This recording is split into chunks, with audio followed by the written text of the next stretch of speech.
Hey y'all, welcome to Cheap and Shitty. Alright, well today we got another pizza for you. Today we're going to be talking about... It's a 5-cheese extra large traditional crust Marketplace 5-cheese pizza. You're right, this one's got 5 cheeses. 5 of them. Alright, now this is kind of a weird pizza. It ain't a frozen pizza, it's a refrigerated pizza. They were out of the frozen pizza I was gonna get and all other comparable price ranges for frozen pizzas, so I wound up with this one. It's kind of weird. So, first off, damn funny looking box. Real weird looking. It's got all these words over here though, so you know we're gonna have to read through these. They got different fonts and everything. Alright, so this here is an extra large. Now extra large, that is 40.6 ounces. 2.86 ounce, 2 pounds, 8 ounces. That's about 2.5 pounds of pizza. That makes this bigger than Wild Max, which is something of an achievement. So, we got this here, it's an extra large. It's made with whole milk mozzarella cheese. Made with 100% real cheese, which is kind of a footnote for the rest of this. Oh God. I mess this one up every time. Asiago, Gruyere, Fontina, and Romano cheeses. Everybody loves Romano cheeses. That's probably a dated reference by this point. I saw Everybody Loves Raymond on TV Land last time I was around somebody that had cable. That show was on in the 90s and that's on TV Land. One of them is messed up. Alright, so it's got vine ripened, as opposed to in a box, I suppose, Roma tomato sauce that's made with sweet basil. Now, you and me might know Roma tomatoes as the little tomatoes that are cheaper than the other tomatoes, so I don't know why they're exactly bragging about making their sauce with the cheap tomatoes, but they are. So this is a weird box. The back of it, got a picture of a guy putting a pizza in the oven. He's got all kinds of directions here. Special directions if it's frozen, which is interesting. Also, like to just draw your attention over here. We don't normally talk about like health stuff here, but for 1/8 of the pizza, there's 380 calories. Half of your saturated fat for the whole day. One slice of pizza, I mean that doesn't sound that bad, but if you're planning on eating the whole thing, like I'd do it over a couple of days, just to kind of spread her out over some meals. That's kind of intimidating. That seems like a lot. Especially considering it's just cheese and vine ripened Roma tomato sauce. But yeah, so it's kind of done up like it's a real pizza box from like a real pizza place. It even tells you to open here for a tasty pizza. So let's do that. Ta-da! See, it's kind of inverted from other pizza boxes. There's nothing here. So, ta-da! It opens up. You got this weird top here again, showing off your cheeses. Something kind of weird about this pizza I just wanted to show you before I cooked it is it's bigger than the cardboard. Usually the cardboard's big enough to put the pizza on, but it don't fit on this cardboard, which is alright. At first I was kind of worried, because I ain't got a pan big enough to put this on when I'm done cooking it. But it's got this nice, pretty, fancy box, so I can just set her on there and still look at it from the top, I guess, if that's something I'm into. So, I'm going to be cooking this. It's going to take a little while, so we'll come back to it. Like when we did the Wild Max, I'm also going to be adding some broccoli to this, because broccoli is cheap, and it goes on pizza, and you don't have to hide it under stuff, and It's real easy to do. I used to think I liked spinach on pizza, but to cook spinach on pizza, you got to put it under the cheese. Because if you put it on the top, then it just burns. That ain't no good. But you got to put it under the cheese. And once you get it under the cheese, then it's hidden when it's cooked. If somebody else is cooking that pizza for you, you don't even know if it's got spinach on it until you start eating it. And then you got like sneaky spinach. And that don't sound good. And it gets stuck under the cheese and you come off and it surprises you and you can't chop it with your teeth. So it comes all out at once and spills the cheese all over your chin, and it's an ordeal. So we're going to put broccoli on it. Now a little bit of broccoli goes a long way on pizzas. I'm just cooking about two of these little, you know, the standard, I'm eating this broccoli and some ranch things. I bust off all the little top bits because this part ain't good on pizza. I'll just eat this myself later. And then I'm going to put a little bit of extra cheese on top. I happen to have some finely shredded Colby and Monterey Jack, so that's going to go on there. So check back with us in just a minute. Now, it's going to be a little while for me. Not as long as a regular frozen pizza, but a little while. So y'all wouldn't mind if you just...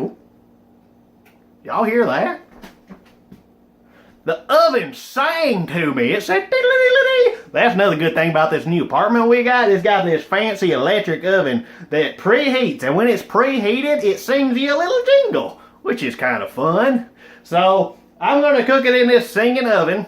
And I'll get back to y'all in just a bit. Me, going to be about 20 minutes for y'all. It shall be, but as the blink of an eye. Are you ready? 1, 2, 3, blank. Hey y'all, welcome back.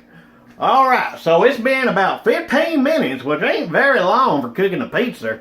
But that's the advantage of the refrigerated pizza, I guess. I go in the refrigerator instead of the freezer. It's a thing. Alright, so we cooked it. Well, I cooked it. Y'all sat there for a minute while I cooked it. But here we go. Alright, let's take a look at her. Hey, look at that. It is pretty. I was actually surprised by how pretty it is. And look over here, you can see the broccoli put and a little bit of that orange different cheese over here. Now that's mainly to keep the broccoli from burning, because sometimes if you leave your exposed broccoli out, it'll burn. So you don't want none of that. So here's the rest of the pizza. I only cut out one piece because it was so pretty. I wanted to show y'all. And I was actually going to film, I filmed this a minute ago. And it looked real nice coming up out of there and all with the cheese dragging and all. Let's see if it'll do it something. No, it doesn't do it over here. But y'all just have to take my word for it because I burned my finger and it just wasn't working out. So there's that. Here's what it looks like sitting on a plate. See? All that cheese hanging off? It's like it's a commercial. Commercial quality pizza. I mean, that's what you want. I didn't look where I put that. I hope it was someplace good. Alright, so, y'all ready to give her a taste? Should be cool enough to eat now, even though it's damn hot in here. This kitchen's got like a doorway, and that's the only ventilation. It's about as big as a regular ass door. And this hot ass oven, and we're up here on the top floor. Folks been running dryers, and it's real hot in here. And as you might imagine, I don't get a lot of ventilation. So, this pizza's probably still kind of warm. Oh yeah, that's hot on the bottom. But, hot on the bottom. I like that. Anyway, here's this here pizza. And let's see what she tastes like. Now, I'm giving y'all the unadulterated, unabroccolated experience here. Honestly, it smells kind of funny. That's probably that Asiago cheese there. I think that kind of smells funny. But, alright, here we go. Uh-oh. Woo! Alright.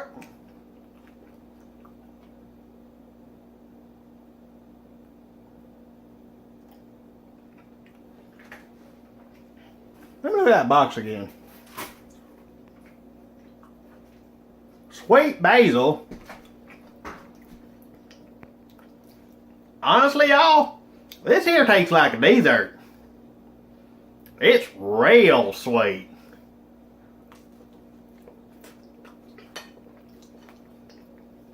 Yeah.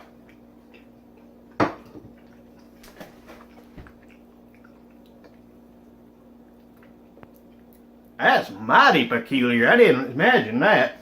It looks so pretty and all. Looks like regular old pizza. Let's see if this has got sugar in it or something like that.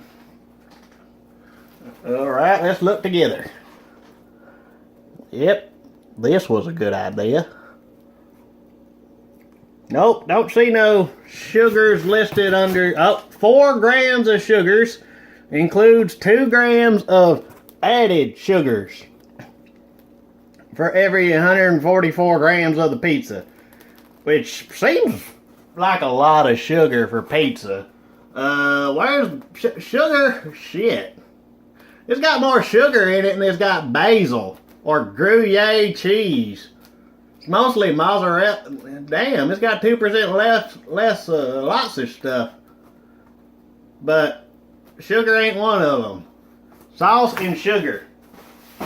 Yeah, you can taste the sugar in here. If you really like sweet pizza, then go for this. Otherwise, I'd say give a hard pass to Marketside 5 cheese pizza. I got this at the Walmart.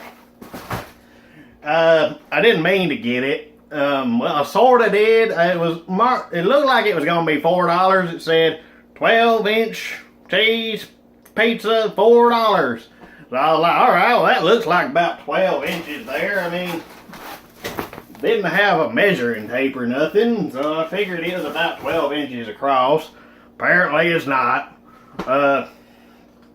And it was like $6.17 for taxes, and that was a bit more than I was looking to spend, but not quite so much that I was going to be like, y'all can keep this. So, yeah, I got this. Honestly, it's not terrible. I'm kind of concerned about how it's going to reheat. I don't imagine it's going to reheat real well. It don't taste like something that's going to reheat well. Let's see what the crust is like real quick. Real crispy. Even the crust is sweet. Tastes like some kind of sweet bread. Yeah, this is a weird one. So save your money, go for something cheaper and shittier, cause this is just generally unpleasant. The Marketside 5 cheese pizza. This one gets a hard pass. It ain't quite cheap enough, and it's extra shitty. Y'all have a good evening, and thanks for watching.